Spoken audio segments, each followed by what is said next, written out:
que fez a riqueza dos norte-americanos. Há registros históricos que o Brasil já foi mais rico que os Estados Unidos. Eles tinham tabaco, nós tínhamos ouro. Nós tínhamos mais gado e mais ovelhas do que eles. As cartas dos nossos inconfidentes, escrito por um brasilianista, um americano, Kenneth Maxwell, ele dizendo, olha, nós somos mais ricos que vocês, e vocês conseguiram derrotar os ingleses, que por sua vez são mais fortes militarmente do que os portugueses. Então é claro que nós vamos ter uma associação ali na frente entre duas Américas livres. E ao contrário, os inconfidentes foram delatados, foi uma delação premiada por um grande devedor à coroa. Quer dizer, alguém que devia tantos impostos. Tiradentes estava comandando uma revolução contra o quinto dos infernos, contra impostos de 20%. E nós aceitamos hoje 36% de impostos calados. Enquanto houve uma tentativa de justamente de derrubar o governo português, porque os impostos eram excessivos. E quem delatou foi um devedor. Fez uma delação, foi a primeira delação premiada nossa por um devedor. Devia muito, o governo deu perdão fiscal para ele poder trair a revolução. Vocês verem a dimensão dos impostos na vida brasileira, como há muito tempo eles atravancam o crescimento dos brasileiros. Então nós estamos tentando mudar essa concepção. E é uma sequência de reformas, não é uma reforma, não são duas, não são três. São muitas reformas. O Brasil, que era a economia mais dinâmica do mundo durante décadas, virou uma economia estagnada, um regime político que se degenerou, com muita gente boa, 80% é bom, mas não consegue agir. Não consegue agir porque ficou prisioneiro de uma armadilha cognitiva, achando que fazia o bem. Achando que fazia o bem, seguraram os preços da energia elétrica, quebraram o setor elétrico, depois quebraram o setor de petróleo, depois quebraram os fundos de pensão, depois a economia parou. E agora, em 5, 6 meses, o Brasil não está andando, culpa do novo governo. Ora, senhores, quem governou 30 anos no Brasil, a social-democracia, que fez muitas coisas boas, deu 1 ano ou 2, deu um governo, deu uma chance de um governo de 4 anos para liberar a democracia. Não trabalhem contra o Brasil, tenham um pouco de paciência, saibam esperar a sua vez. Já nós esperamos tantas vezes o revezamento de um social-democrata por outro, um social-reformista, outro populista, outro sindicalista, outro de punho de renda. Esperamos várias vezes, trocaram de vez, várias vezes de comando. Espera um pouquinho, espera 4 anos, vamos ver se melhora um pouco. Nos deem chance de trabalhar também. Bom dia a todos.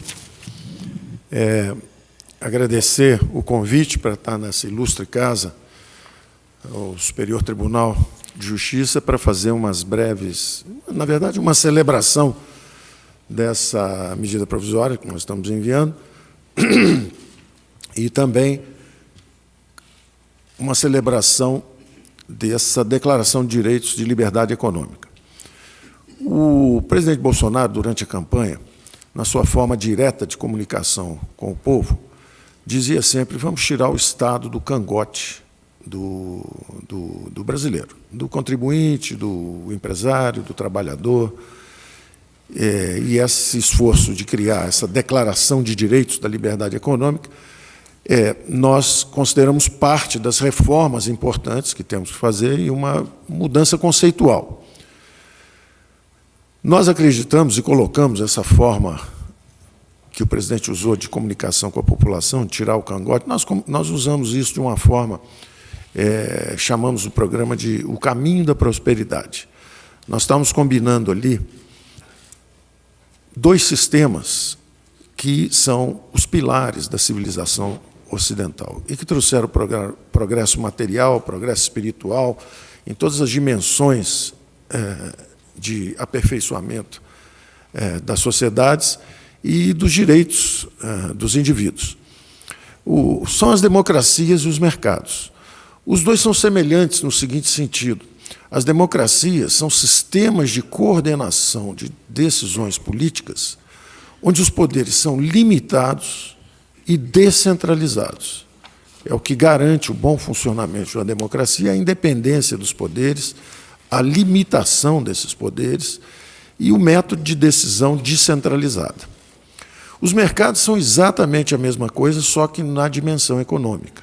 São sistemas de coordenação do uso de recursos políticos, das decisões, de uma forma descentralizada e onde os poderes também são limitados. Então, não é por acaso que as sociedades humanas que mais avançaram são justamente as que usam esses dois sistemas de coordenação.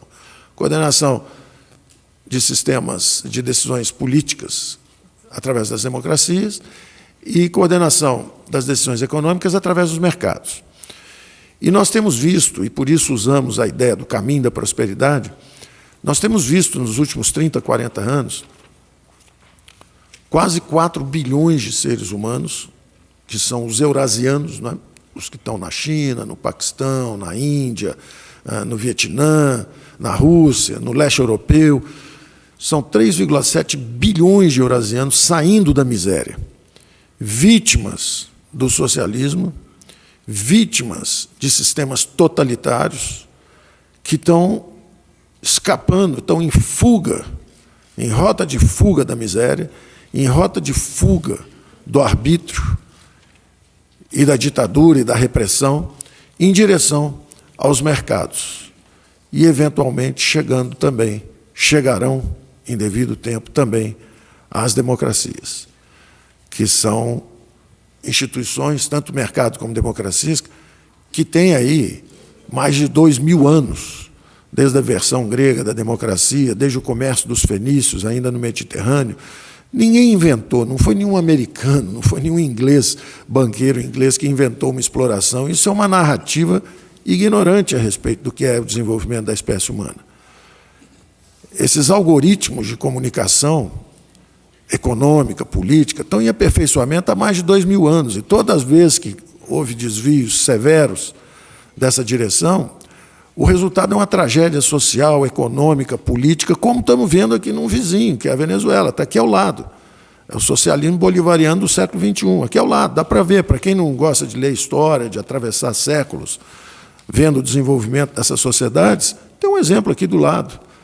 Nós, várias vezes, namoramos essa possibilidade também, nosso vizinho aqui é argentino também. Isso é uma história comum, uma tragédia comum latino-americana, essa prisão cognitiva que nos impede de, como uma nação das mais ricas do mundo, do ponto de vista de recursos naturais, nos impede de enriquecer. Nós já somos um país rico em recursos naturais, mas não conseguimos tirar a população da miséria, porque somos incapazes, somos prisioneiros cognitivos de crenças obsoletas. Então, essa declaração de direitos, de liberdade econômica, tem pelo menos 3 grandes mensagens. A primeira delas é justamente um artigo onde você tem os princípios, os direitos propriamente ao empreendedorismo. No Brasil, hoje, a pessoa precisa passar na junta comercial, precisa pedir alvará, precisa passar em 6, 7, 8 lugares, para depois de 8, 9 meses, 10 meses, conseguir gerar emprego ou abrir uma empresa. Devia ser o contrário. Ninguém é proibido de trabalhar, de criar empregos, de criar riqueza. Você tem que abrir imediatamente, você avisa os servidores públicos depois. Nós não somos autoridades, nós somos servidores públicos. Nós estamos aqui para servir a população, e não para dar ordem à população ou deixar ou não a pessoa trabalhar. É um direito primário básico trabalhar, conseguir sua dignidade, conseguir sustentar sua família. Nós criamos impedimentos ao trabalho. Então, o primeiro grande artigo é justamente essa declaração de direitos ao empreendedorismo. É uma coordenação de recursos, que não é nada trivial. Não é nada trivial. As nações que abandonaram, condenaram, perseguiram os empresários são nações que se desintegraram economicamente. De novo, não precisa ir longe na história, está aqui logo em cima. Os que têm mais recursos são os primeiros a se mudar para fora, eles têm dinheiro, depois vão seus filhos, e no final os pobres miseráveis atravessam a fronteira correndo, a pé, como estão invadindo o norte do Brasil, estão entrando em Rondônia. Porque não tem mais como comer, não tem como trabalhar, não existe mais organização econômica. Pela tolice, pelo atraso, pelo obscurantismo ideológico. Então, essa primeira medida, que é a Declaração de Liberdade ao Empreendedorismo, é fundamental.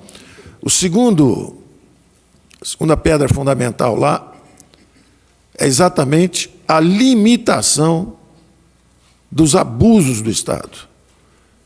Nós queremos preservar a concorrência. E, de volta ao título do nosso programa, que é o Caminho da Prosperidade, nós combinamos o caminho da servidão, que é um livro do pensador liberal, que é o Hayek, explicando como as sociedades entram em declínio e como se tornam miseráveis. A Argentina já foi a sexta maior renda per capita do mundo. E desde o peronismo só afunda. O Brasil já foi a economia que mais crescia no mundo, décadas seguidas, 7,5%, mais do que Japão, China, Coreia, todos. E desde o fim do regime militar, inclusive no fim do regime militar, não foi culpa dos civis, não. Os militares, já nos últimos 10 anos, o crescimento já tinha desabado de 7,5% para 5%. Entram os civis, se atrapalham, leva para 2%. E, atualmente, nos últimos 8 anos, a gente cresce 0,5%. Quer dizer, o Brasil, eu já usei essa imagem algumas vezes, é uma baleia ferida sendo arpoada seguidamente, sangrando, até parar de se mover. E ficam os mesmos que impedem as reformas de acontecer, apontando, olha o desemprego de 13 milhões, olha o desemprego, 13 milhões. Claro, não é fácil aguentar 40 anos de desaforo. São 40 anos de desaforo, de dirigismo, de excesso de intervencionismo, derrubando a atividade econômica, impedindo o crescimento econômico. E essa legislação trabalhista, essa reforma que começou a ser feita também ainda no governo passado, pelo Rogério Marinho, que está dando sequência agora, criou 3 milhões de empregos. Só que 4 foram destruídos nesse período.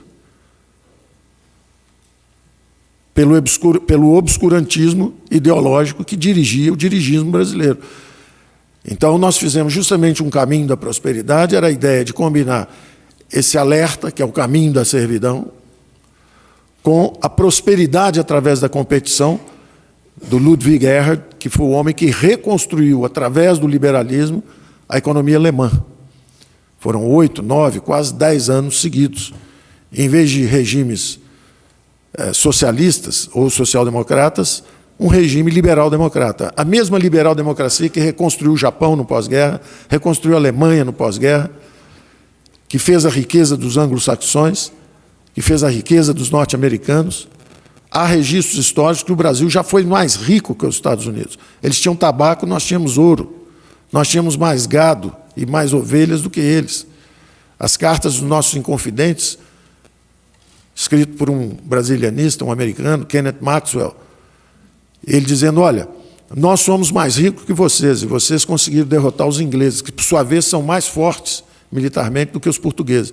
Então, é claro que nós vamos ter uma associação ali na frente entre duas Américas livres.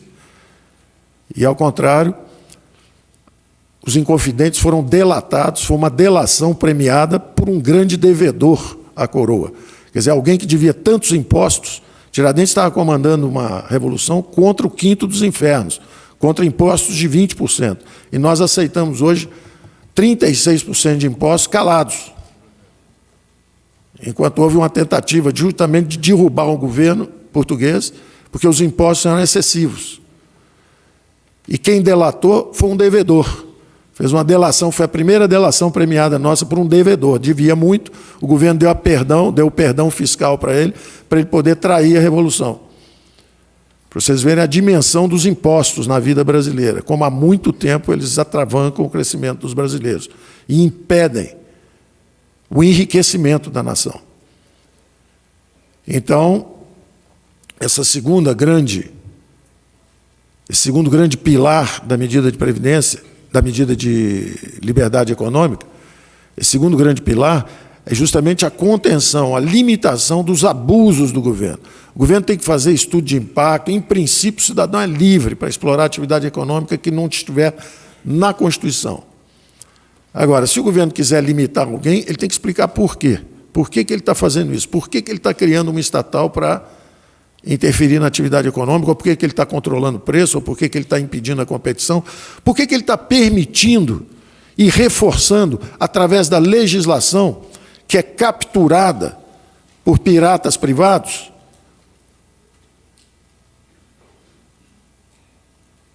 permitindo a exploração de 200 milhões de trouxas por meia dúzia de cartéis.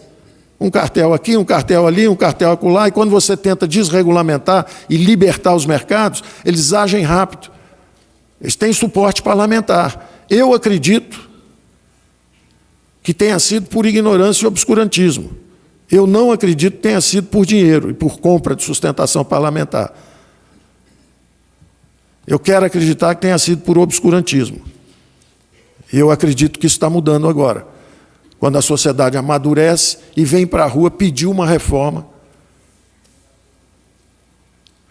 que reduz seus próprios benefícios, pela consideração com gerações futuras, pela impaciência e intolerância com práticas passadas. Então, esse segundo pilar, que é justamente a contenção dos excessos, é para impedir que o governo garanta, como garante hoje, através de legislação, funcionamento de monopólio, de cartel, porque aí dá a impressão, justamente, que quem tem mais poder econômico vem a Brasília para comprar a influência política e comprar o direito de explorar uma população brasileira. Nós não queremos isso. Nós não aceitamos isso.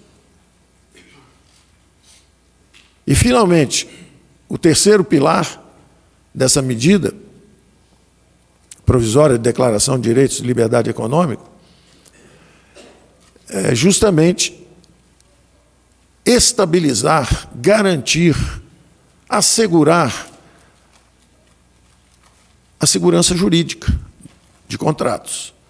Quer dizer, se cada um tem uma visão a respeito do que vale ou não vale, se foi escrito, foi concordado, foi assinado pelos dois lados, alguém pode chegar com ideias, às vezes, de ajudar quem ele acha que é o mais fraco, mas quem sabe alguém não vai chegar também com a ideia de garantir o mais rico ou o mais forte, apesar de, a partir de influências, e também compra de influência. Então, nós queremos separar o poder econômico do poder político. Uma sociedade funciona bem se houver uma separação muito clara disso. Uma coisa são os mercados, a outra coisa é a democracia. Os mercados vão fazer o enriquecimento da população, vão dar o direito de enriquecer das populações, de prosperarem, de melhorarem, de conseguirem seus empregos.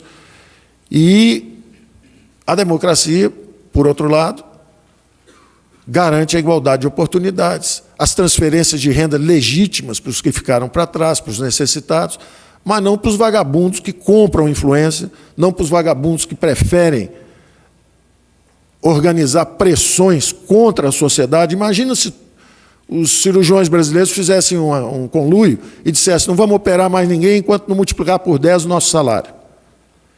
Isso é um pacto a favor do trabalhador ou contra a população brasileira?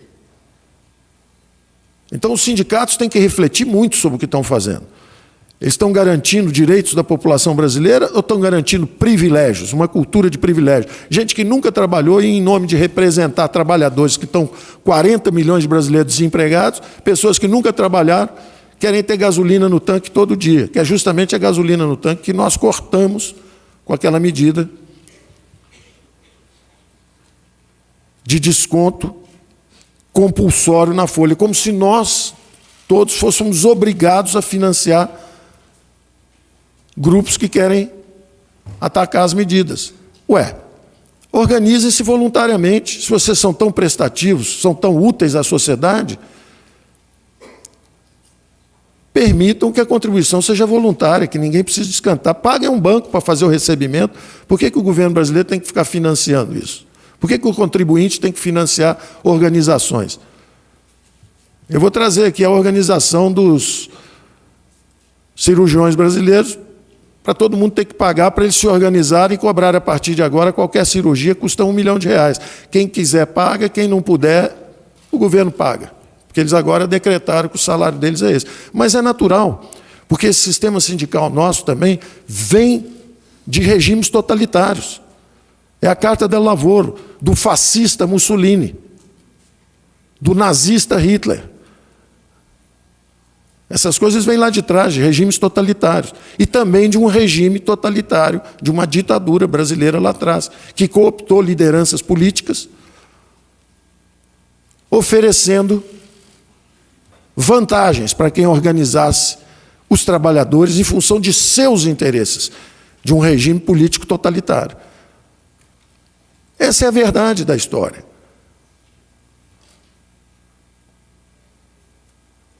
Esse sindicalismo nasceu para assegurar seus próprios benefícios em mercados fechados. Não é coincidência que grandes lideranças sindicais foram formadas no ABC paulista, com um regime de mercados fechados, ou seja, para comprar um automóvel, Fusquinha, custava $60 mil, $70 mil. Você explorava a população brasileira o suficiente para dar para todo mundo se locupletar. Primeiro, o governo, com impostos excessivos. Se dava ao luxo até fazer controle de preço. A margem era tão grande de gordura que, mesmo controlando preço, sobrava para todo mundo ainda. Sobrava para o governo, com bastante impostos. Sobrava para as montadoras. Na época não eram montadoras, eram fábricas mesmo, faziam o automóvel inteiro aqui. E sobrava também para os sindicalistas do ABC Paulista, que ganhavam 10, 12, 13 vezes mais do que a média do trabalhador brasileiro. Porque se não pagasse, eles iam para a porta da fábrica e ameaçavam quem quisesse trabalhar, não podia entrar. E quebravam tudo, e brigavam com a polícia e tudo bem. Aí parecia que era coisa da ditadura. Não, a ditadura estava garantindo aqueles salários extraordinários para aquele grupo seleto de sindicalistas.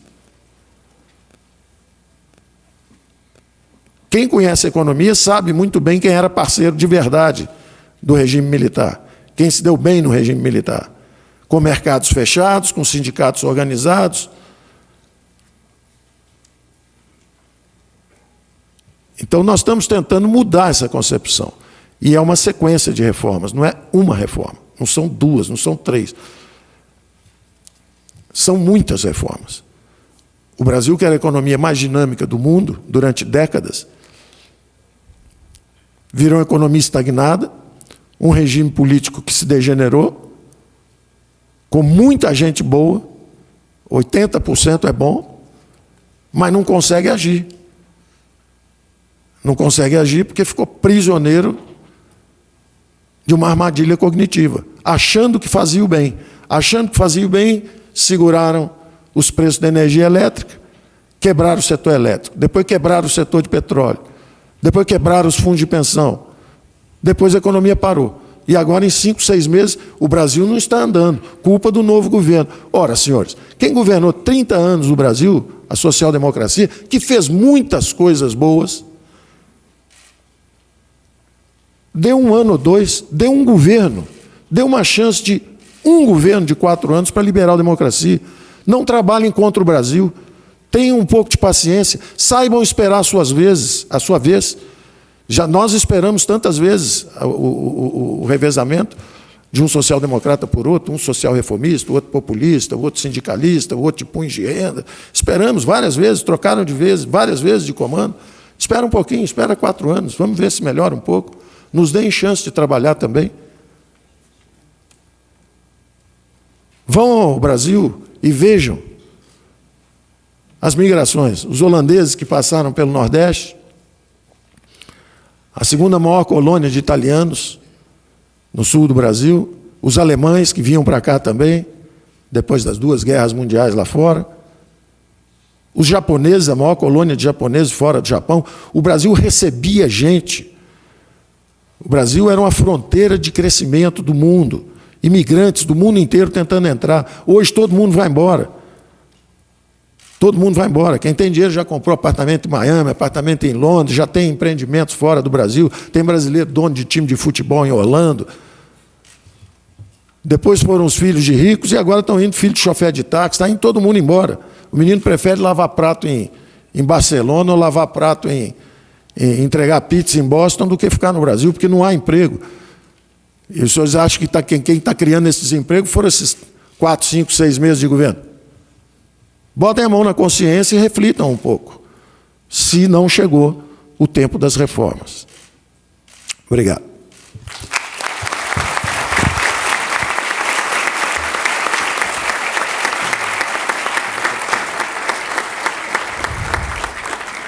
Eu desejo um ótimo seminário a todos.